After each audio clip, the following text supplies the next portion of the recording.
అందుకే ఒకప్పుడు మీరు గుర్తుపెట్టుకోవాల్సింది, ఈ ప్రాజెక్ట్ అనేది నా మనసుకు చాలా దగ్గరుండే ప్రాజెక్ట్.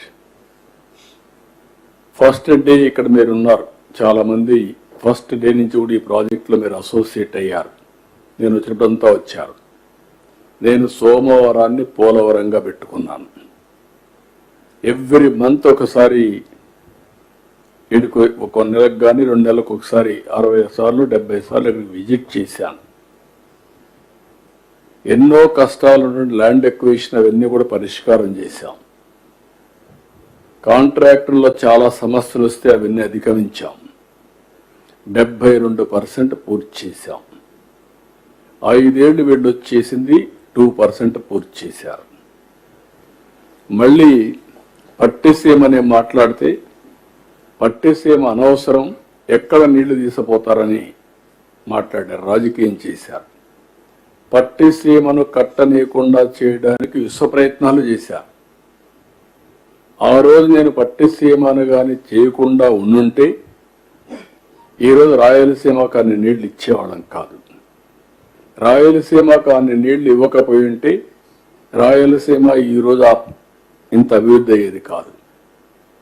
ఈ సంవత్సరం మీరు ఒక్కసారి చూస్తే నాకు ఒక్కొక్కసారి అనిపిస్తుంది, మీరు అందరూ కూడా చూశారు, నేను ఎంత అటాచ్ చేయాలంటే ఈ ప్రాజెక్టుతో. నాకు ఒక జీవితంలో ఒక కోరిక, ఒక ఆశయం, పోలవరం పూర్తి కావాలి, నదులు అనుసంధానం చేయాలి, తద్వారా ఈ రాష్ట్రంలో కరువు అనే మాట రాకుండా చేయాలని చాలా ప్రయత్నం చేశాను. ఆ తర్వాత వీళ్ళు చేసిన తర్వాత కొన్ని రోజులు నిద్రపోయిన పరిస్థితులు ఉన్నాయి, నిద్ర రాని పరిస్థితులు. ఇంత మంచి ప్రాజెక్ట్ని గోదావరిలో ముంచేశారని చాలా బాధపడ్డాను. నాకంటే ఎక్కువ బాధపడిన వాళ్ళు ఉండరు, ఎందుకంటే this is my brain child. First day మీరు గుర్తుపెట్టుకోవాలి, ఈ ప్రాజెక్టు నేను ముఖ్యమంత్రి అయిన తర్వాత 2014 ఎలక్షన్స్ అయిన తర్వాత 7 మండలాలు తెలంగాణలో ఉన్నాయి. ఆ రోజు నేను ఒకే మాట చెప్పాను ప్రధానమంత్రి గారికి, రాజ్నాథ్ సింగ్, వెంకయ్యనాయుడు గారు ఉంటే ఒకటే చెప్పాను, 7 మండలాలు తెలంగాణలో ఉండి మీరు నేషనల్ ప్రాజెక్ట్ డిక్లేర్ చేస్తే ఆ 7 మండలాలు రాకపోతే ఇది ప్రాజెక్టు పూర్తి కాదు.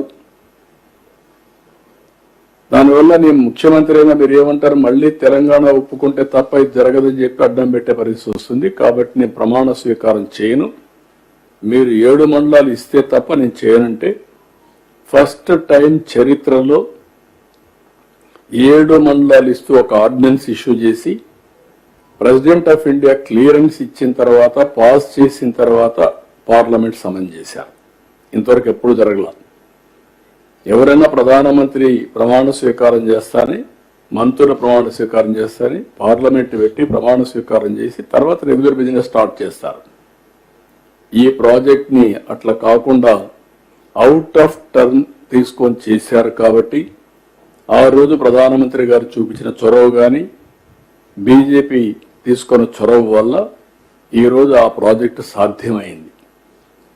లేకపోతే ఇంపాసిబుల్. ఈ ప్రాజెక్ట్ మళ్ళీ దీనికి సమస్యలు క్రియేట్ చేశారు. అదే మరిగా నేను రాష్ట్రంలో మీరు చూస్తే 65,000 కోట్ల రూపాయలు 5 ఏళ్లలో ఖర్చు పెట్టాం. 14-19 వీళ్ళొచ్చి 12,000 కోట్లు ఖర్చు పెట్టారు.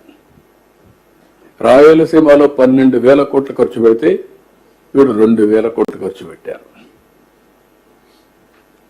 నేను ఈ ప్రాజెక్టుల మీద అన్యాయం జరుగుతూ ఉంది అని నేను జిల్లాలో పర్యటన చేశాను. పర్యటన చేసి ఈ మొత్తం రాష్ట్రంలో ఈ ప్రాజెక్ట్స్ అన్ని నిర్వీర్యం అయిపోయినాయి, మీరు అన్యాయం చేశారు, పోలవరం ఇట్లా చేశారు, ఈ ప్రాజెక్టులన్నీ అన్యాయం జరిగిందని పోతే నన్ను అరెస్ట్ చేశారు. నా జీవితంలో ఒకటే గుర్తుపెట్టుకున్నా, ఎట్టి పరిస్థితిలో ఈ ప్రాజెక్ట్స్ అన్ని పూర్తి చేసి ఈ రాష్ట్రానికి ఎలాంటి ఇబ్బంది లేకుండా చేయాలనే సంకల్పంతో నేను ఫైట్ చేశాను. అందుకే ఈరోజు మీరు తీసుకొచ్చిన ప్రాజెక్ట్ కూడా జలహారతి అనే పేరు కూడా పెట్టి, ఎందుకంటే నాకంటే ఎక్కువ గౌరవం పొందిన వాళ్ళు ఎవరూ లేరు. స్వాతంత్రం వచ్చిన తర్వాత కంబైన్డ్ ఆంధ్రప్రదేశ్లో కానీ విడిపోయిన తర్వాత కానీ ఆ తర్వాత నా సంకల్పం ఒకటే తీసుకున్నాం, ఎట్టి పరిస్థితిలో అన్ని ప్రాంతాలకు నీళ్లు ఇచ్చి తద్వారా శాశ్వతంగా కరువు నివారించాలి. ఈ రాష్ట్రాన్ని నెక్స్ట్ లెవెల్లో ఆటో పైలట్లో పెట్టాలని ఒక నిర్ణయం చేసుకున్నా, ఒక సంకల్పం తీసుకున్నా, దాని ప్రకారం పనిచేస్తున్నా. ఆంధ్రప్రదేశ్ రాష్ట్రంలో నన్ను ఎగతాళి కూడా చేశారు. ఇంకొడు గుంతలు దవ్వితే ఇంకొడు గుంతలు దవ్వుతున్నాడు, కంట్రోల్ ట్రెంచెస్ అంటే దానికి ఎగతాళి చేయడం, చెక్ డ్యాములు అంటే ఆ చెక్ డ్యాములు ఎందుకొని ఎగతాళి చేసిన సందర్భాలు ఉన్నాయి, అటు తెలంగాణలో కానీ ఇటు కానీ. నా సంకల్పం మొట్టమొదటి నుంచి కూడా ఈవెన్ అట్ వన్ స్టేజ్ బావుల ద్వారా రీఛార్జ్ కూడా చేశాం. పక్కన పోయే నీళ్లని తీసుకొచ్చి ఖాళీగా ఉండే బావుల్లో పైపులు వేస్తే ఆ నీళ్లన్నీ వచ్చి బావి అంతా నిండితే అక్కడి నుంచి పర్కులేషన్ కింద రీఛార్జ్ కింద వెళ్తాయని చెప్పి అవి కూడా చేశాం. ఈరోజు ground water recharge I'm very happy. మొన్న సీజన్లో 6.808 మీటర్స్ వచ్చింది.